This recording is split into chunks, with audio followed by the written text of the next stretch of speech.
Hi friends, मैं doctor Dhananjay Singh आपके सामने लेकर आया हूँ रेनल सिस्टम का second part.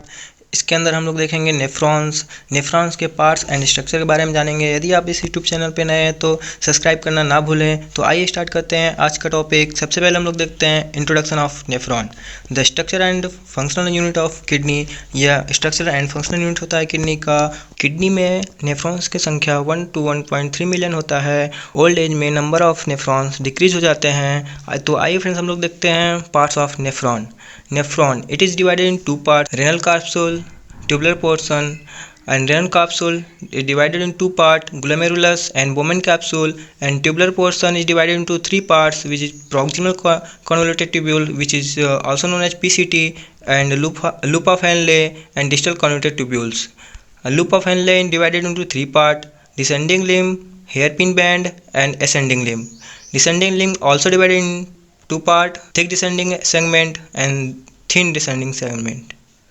Ascending limb also divided in two part: thin ascending segment and thick ascending segment. जैसे कि आप लोग देख ही चुके हैं कि नेफ्रॉन दो पार्ट से मिलकर बना होता है। रेनल कैप्सूल्स, इसे हम लोग मालपिघियन कैप्सूल्स के नाम से भी जानते हैं, और second part is renal tubules. तो आइए हम लोग इसके डिटेल के बारे में देखते हैं।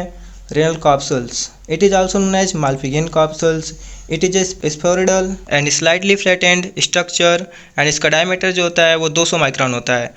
रेनल कैप्सूल्स का फंक्शन जो होता है filtration of blood which form the first phase of urine formation. Urine formation के फर्स्ट फेज में ये ब्लड को फिल्टर करता है। Situation of renal capsules and type of nephron. Renal capsules is situated in the cortex of the kidney, either near the medulla. ये medulla के निकट ही होता है। Based on the situation of renal capsules, the nephron are classified into two types: cortical nephron और superficial nephrons and juxta medullary nephrons. तो आइए देखते हैं हम लोग cortical nephrons. Their capsules present in the outer cortex of the kidney near the periphery. Cortical nephrons present होता है outer cortex में। इन ह्यूमन किडनी 85% नेफ्रॉन्स और कॉर्टिकल नेफ्रॉन्स। ह्यूमन किडनी में लगभग 85% नेफ्रॉन जो होते हैं वो कॉर्टिकल नेफ्रॉन्स होते हैं। Second structure juxta medullary nephrons. Their capsules present in the inner cortex near medulla और corti medullary junction. This structure is a type of nephrons which is in show the figure cortical nephrons and juxta medullary nephrons and collecting duct, duct of Bellini. collecting duct बहुत सारे duct से मिलकर बने होते हैं और ये unite होकर duct of Bellini बनाते हैं। And first is cortex part yellow colour, and pink colour is the outer medulla, orange colour is inner medulla. Renal capsules के स्ट्रक्चर में देखिए ये रेड कलर के अफरेंट आर्टियोल्स एंड जो कि ब्लड को बॉडी से किडनी में लाते हैं, और इफरेंट आर्टियोल्स जो कि किडनी से ब्लड को फिल्टर के बाद पीसीटी में ले जाते हैं। यहाँ पे ग्लोमेरुलस है and visceral layer and parietal layer. तो रेनल कैप्सूल्स के दो पोर्शन होते हैं, glomerulus and Bowman capsule.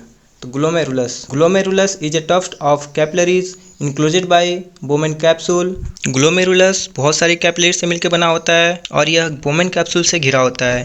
The vascular system in the glomerulus is purely arterial because the arterial blood supply in the kidney, so it is the purely arterial supply. The capillaries are made up of single layer of endothelial cells which are attached to a basement membrane. The endothelium has many pores called fenestra और filtration pore. endothelium में बहुत सारे minute pore पाए जाते हैं जिसे हम लोग fenestra और filtration pores कहते हैं। Bowman capsule includes the glomerulus. Bowman capsule glomerulus को कवर करता है। The structure of Bowman capsule is similar to a funnel with filter paper. Bowman capsule का स्ट्रक्चर एक funnel और फिल्टर पेपर की तरह होता है। It diameter is 200 micron. This structure shows the filtration membrane, outer blood, fenestra, the minus pore and capillary endothelium and basement membrane. This is the peduncle, slit pores, filtered and podocytes. The filtering membrane in renal capsules, it is formed by capillary endothelium on one side and visceral layer of Bowman capsule on the other side. This red color is the blood.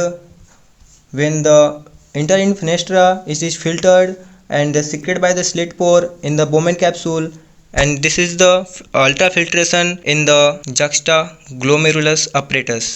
It is formed by two parts: the inner visceral layer, it covers the glomerular capillaries and the outer parietal layer it is continue with the wall of the tubular portion of nephron। इसका जो अंदर का wall होता है उसे whistler layer कहते हैं और ये ग्लोमेरुलस कैपिलरीज को कवर करता है एंड आउटर लेयर को पैराइटल लेयर कहते हैं और यह कंटिन्यू होता है tubular portion of the nephron के साथ। Tubular portion of nephron, this is the second part of nephron. It is the continuous of Bowman capsule.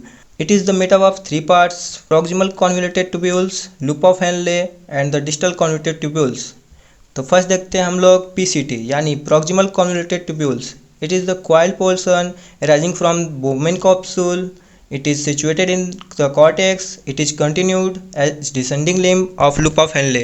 यह बोमेन कैप्सूल से स्टार्ट होता है और ये कॉर्टेक्स में सिचुएट होता है and it is continue in descending loop of Henle. Loop of Henle. Loop of Henle consists three limbs: descending limb, hairpin band, and ascending limb. This all structure in described the figure in below. So next topic is collecting duct. The distal convoluted tubules continue as the initial or arched collecting duct which in the cortex।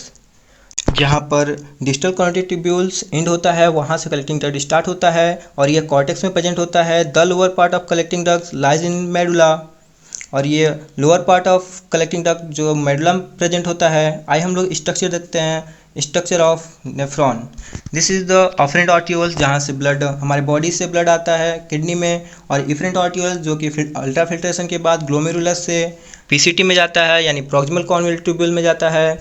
और यहाँ पे Bowman capsule which is the cup shape. Afferent arterioles का diameter बहुत ही ज़्यादा होता है efferent आर्टियोल्स के तुलना, क्योंकि अफरेंट आर्टियोल्स ब्लड को लाता है और इफरेंट आर्टियोल्स में बहुत ही कम डायमीटर होने का इससे प्रेशर बढ़ जाता है जिससे कि फिल्ट्रेशन रेट बढ़ता है। Bowman's capsule it continue as proximal convoluted tubules and proximal convoluted tubules it is descending and thick descending segment and this is the present in the outer medulla। This is this thin descending segment and hairpin band, then thick ascending band and distal convoluted tubules and this is continue to the collecting duct। इसी के साथ ये video हम लोग and करते हैं।